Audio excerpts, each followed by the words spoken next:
Hey everyone, today I'm going to be showing you how to make cold brew at home. This has definitely been saving us during quarantine. It has been our go-to coffee drink and it saves you a ton of money. So what you're going to need is some beans from your favorite local roaster and filtered water. That's it. I got mine pre-ground just to make things easier. You're going to want a coarse grind. I know not everybody has a grinder at home, but if you do, you can do it that way too.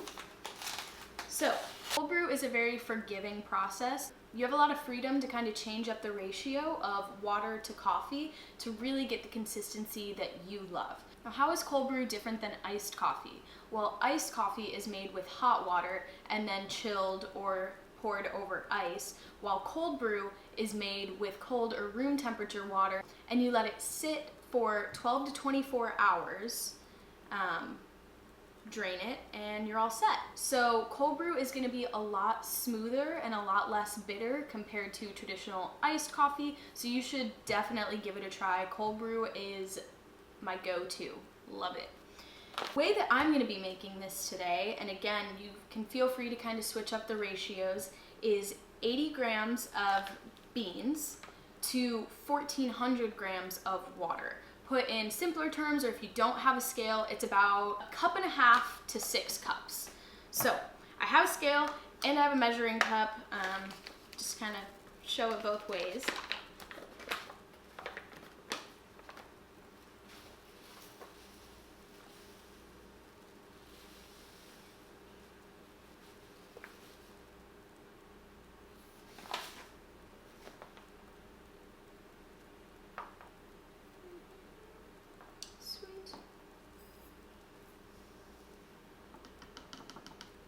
Now the method that I'm using is an immersion method. You just put everything in here together and then I let it sit for 18 hours. I kind of think that's like the magic number.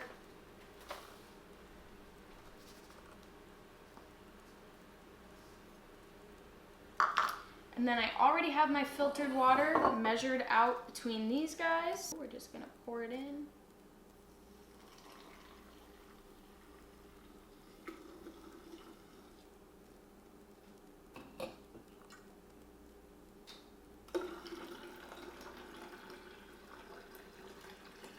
Now, obviously the higher quality beans you are using, the better your cold brew will turn out. The same is true for your water. You're gonna want filtered water to have the best taste. This will work. Right? And then I'm just gonna come in here and make sure those beans are fully submerged in the water.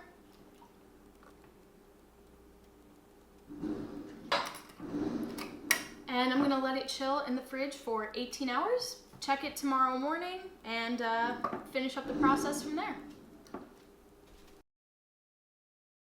It's day 2 of cold brew making. I've waited my 12 to 24 hours. Usually 18 hours is the sweet spot I like to aim for. So I'm gonna grab my cold brew.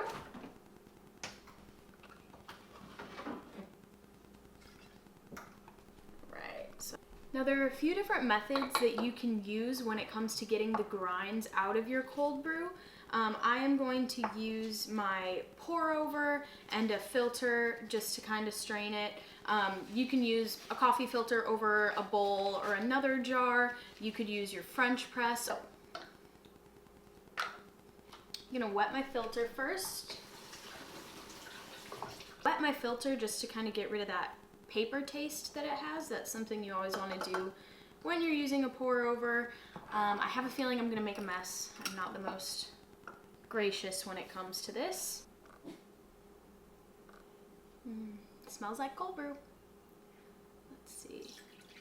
Now with this method, you will only be able to pour a bit at a time because it takes a little while to drain through, but it gives you that nice feeling of something that you made, taking a little time to be slow and intentional with your coffee in the morning.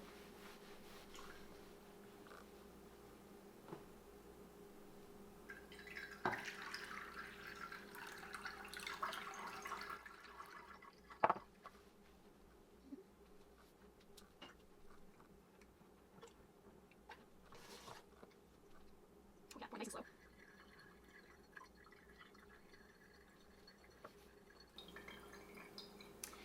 also seen people do this method with a wet paper towel. I can't speak to how well that works. I haven't tried it, but another option.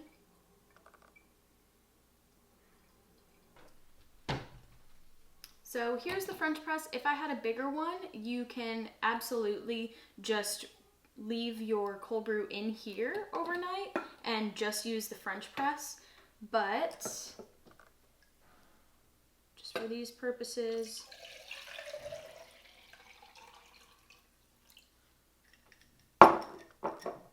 with the French press, just do this.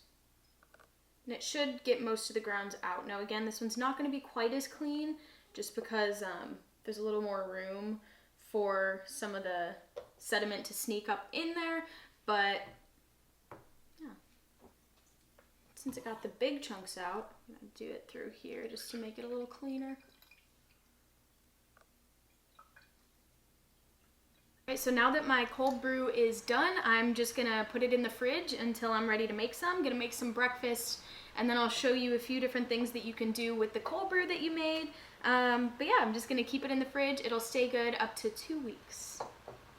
So now that we're done with breakfast, I got my cold brew out. The first thing you're gonna wanna do is give it a try. If it's a little bit too strong for your taste, all you have to do is dilute it with a little bit of water. I prefer to just keep it like this. And based on the individual that you're making the coffee for, you can always add water to your actual cup. So obviously, the first thing that you can do with cold brew is just drink it straight. Cold brew is delicious on its own. It's much smoother than iced coffee, so you can just go ahead, pour it in a glass, and start drinking it. That's probably the most popular method, but we like to get creative here and do a bunch of random things. For Brian, he usually likes to get mochas when we go to coffee shops, so I'm gonna do a mocha cold brew. I'm going to need some chocolate sauce. You can make it yourself or just buy it. Some ice, Brian likes cubed ice, and a milk of choice. So I've got some oat milk here, which is his favorite. Just put however much mocha in there you want. I'm gonna put a little bit of cold brew, just so that I can stir up that mocha.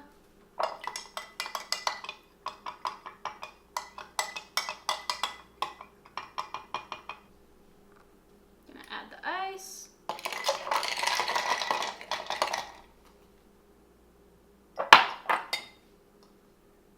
More cold brew. And he likes a decent amount of milk, so I'm just gonna top it off with our Oatly. Actually, I have to shake.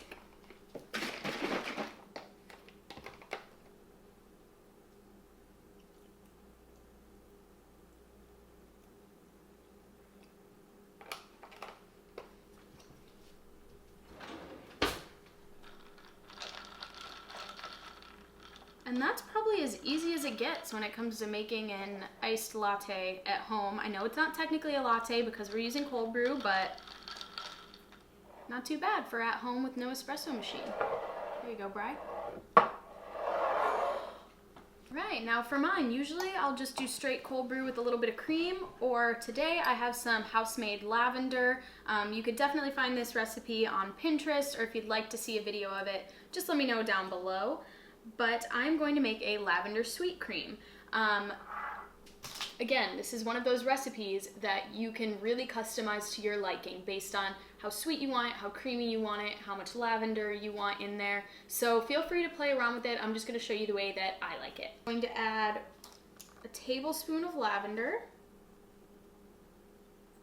And that's all that's left, so you know, I'm just going to dump it in there a little bit.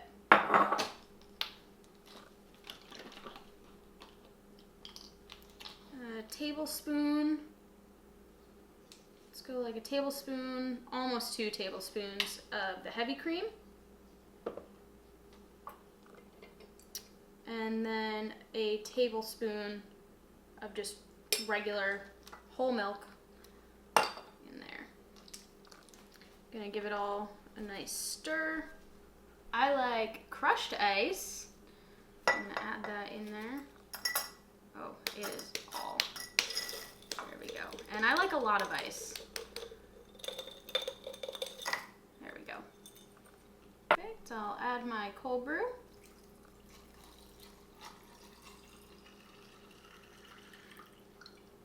Some of that ice. And then the sweet cream. You can always add more, so don't get too carried away.